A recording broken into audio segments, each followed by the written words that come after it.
Hi there, Jeremy O'Carroll, founder and director of the Reiki Center here.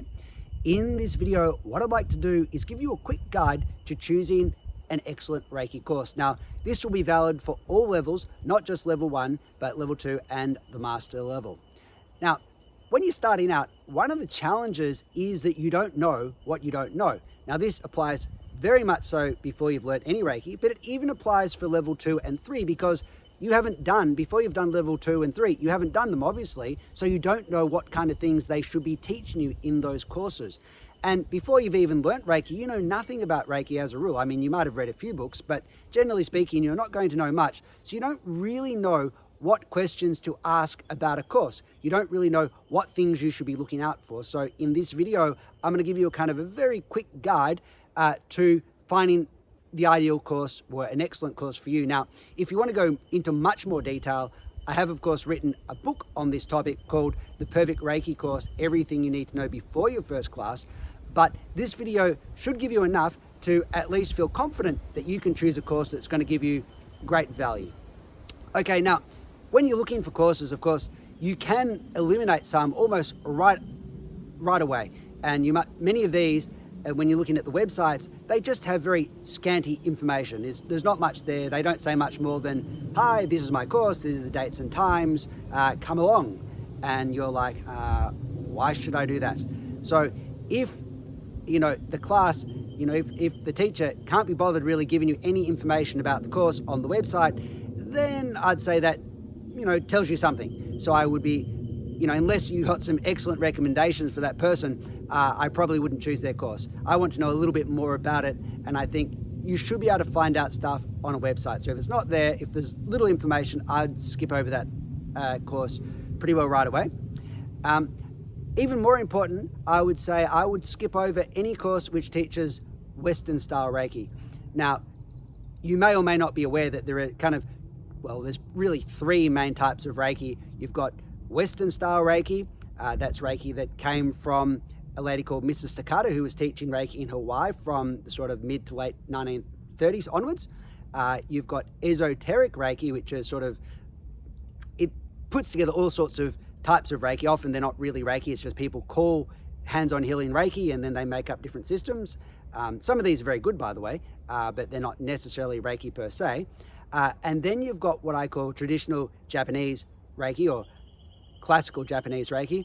And that is what I'm recommending, at least for your first course. If you've already studied that, then by all means, go on and study Western Reiki, go on and study the esoteric types of Reiki, because that may well deepen your appreciation and understanding of Reiki. But to begin with, just go back to the source, start off with the classical Japanese Reiki. Now, one of the problems when trying to choose a course which supposedly teaches classical Japanese Reiki is that everyone says that they teach Usui Reiki. Now, if you don't know, Usui was the founder of Reiki. So when someone says, oh, we teach Usui Reiki, then they're kind of implying that they teach the original system of Reiki, but that isn't at all the case these days. In fact, many teachers don't even know that they're not teaching anything that even vaguely resembles the original system. And so in a sense, you can't really blame them. They think they're teaching the classical system, but they're not. And what's the problem with that? Well, the main problem is that up to half of the system, got lost in its transition from Japan going through to the West. Now, this video isn't the place to talk about that. I've actually done another video which you can look at why most of the original Reiki system was lost. So take a look at that and I'll go into detail on just what was lost and why. But just let it be said that since half of the main original system is lost, you really don't want to be learning that course, at least not to begin with. And, I learnt this through experience. Like almost everyone actually, probably about at least 90% of courses do teach Western style Reiki. And so that's what I learnt first. And it was only after I'd already become a Reiki master in what I now call the Western style that I encountered the classical Japanese Reiki. And it was like, wow, it was amazing because there was so much that was in the system that I hadn't originally learnt, and it added a lot of depth to my practice. At that point, I'd felt like I'd almost plateaued a little bit with my Reiki, but thanks to the classical Japanese style, I could go deeper and deeper and deeper. And in fact, when you practice this method, you never really feel that you master it. You just continue to go deeper into it. And so that's definitely what I'd recommend. Now, having said that, it's hard to tell whether people really teach the traditional Japanese Reiki system or not, because they all kind of claim to, I've actually come up with a very simple test you can do, and that is to ask prospective teacher whether they work much with the hara. Now, the hara is an energy center that lies just below the navel, and it's kind of the bedrock of many classical Japanese Reiki techniques. So if they're not teaching you about the hara, then they are definitely not teaching classical Japanese Reiki. And if they know exactly what you're talking about and enthusiastically they tell you how they work with it, then you're on a kind of a winner there. You know that that's what they teach. They teach something, the classical Japanese Reiki. So that's definitely a point in their favor. Now, what are some other things that you might consider? Well, one basic one is the level of experience of a teacher. Obviously, the more experience a teacher has, the more that will help them with their teaching. Now, it is a bit of a catch-22 then for beginning teachers, because they might be great teachers, but obviously if no one's going to enroll in their classes because they don't have the experience, they'll never get the experience. So I wouldn't necessarily not choose someone just because they're younger or less experienced, but other things being equal, more experience is good.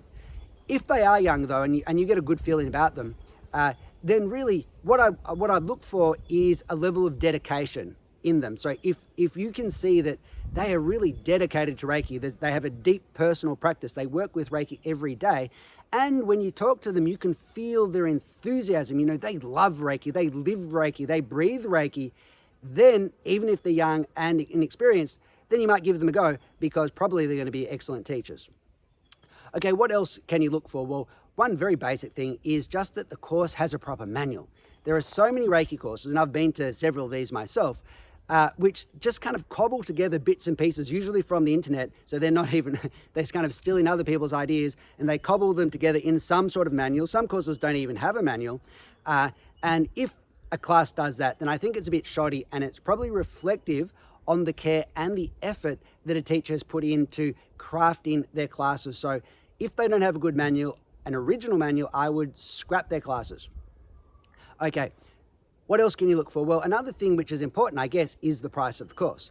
Now, I want to say that I would not discount a course because it's expensive. In fact, I'd almost discount courses which were too cheap. Generally, that's a reflection of kind of poor quality, not necessarily, but in most cases, I'd say that's true. I'd also exclude courses, though, which have a really ridiculously high price tag. You find certain Reiki teachers out there, certain Reiki classes, which charge exorbitant fees. I mean, we're talking like $10,000, etc., for their classes. And while I really believe everyone has the right to charge whatever they want, that's totally up to them. I would tend to not go to a class if it's got an absolutely extravagant price tag for Reiki. I've been to many courses which cost $10,000 for other things, but for Reiki, I wouldn't go if it was expensive like that, unless you really had a great feeling about the teacher and knew exactly what they did, and could guarantee that was all quality the whole way through. I think generally it's unnecessary. So you're kind of going to avoid the two extremes: too cheap, too expensive. You try to find the happy middle ground, and maybe just on the slightly more expensive side of the middle ground, but somewhere around there is usually the sweet spot. Another thing to consider is, how far you should travel to a course. A lot of people, I think, mistakenly just choose the most convenient course. Oh, there's a course in my suburb, let's go to that one. It must be good, right? I think that's a real shame, because, Reiki is an amazing thing. Like, I don't think there's anything in the world which will give you such a return on investment, not just in money, but also time. I mean, you learn Reiki, it will empower you to connect to energy, and that will be with you for your entire life. It's an incredible gift. So if you're going to do it, then do it properly is my suggestion. So personally, I've traveled all the way around the world. I've been to Hawaii, I've been to mainland USA, I've been to Thailand to learn, I've learned in India, I've been to Japan several times. I mean, I've gone all the way around, and for me, it's like, the important thing is that you find the right teacher, the teacher who can teach you what you want to know, who can help you to go deep into Reiki. So if you have to travel a little bit further to find a better teacher, then I definitely recommend doing that. So don't be lazy with that. If you need to travel. And as I said, with price, don't be stingy, but also don't get tricked by people who are trying to scam you into paying ridiculously high fees for your course. Now, all that, of course, is fairly left-brained. It's kind of a left-brained analysis of what you should be looking out for. Of course, you always want to trust your intuition And in a sense, that is the ultimate kind of authority on what you should be doing. So if you've looked through the different courses, you've kind of used some of my rationale for selecting one, then obviously go back to your intuition and ask yourself, does it feel right to go to this course? Does that teacher resonate with me intuitively? And only if you get a yes, then do the course. And likewise, maybe you have a teacher, of course, who doesn't fit any of the criteria I've listed, but if for whatever reason your intuition says go to them, then of course ignore my criteria and go to that course there. But many times my list here will be very helpful in choosing a Reiki course, and I hope it's of some benefit to you, and I look forward to seeing you on another video.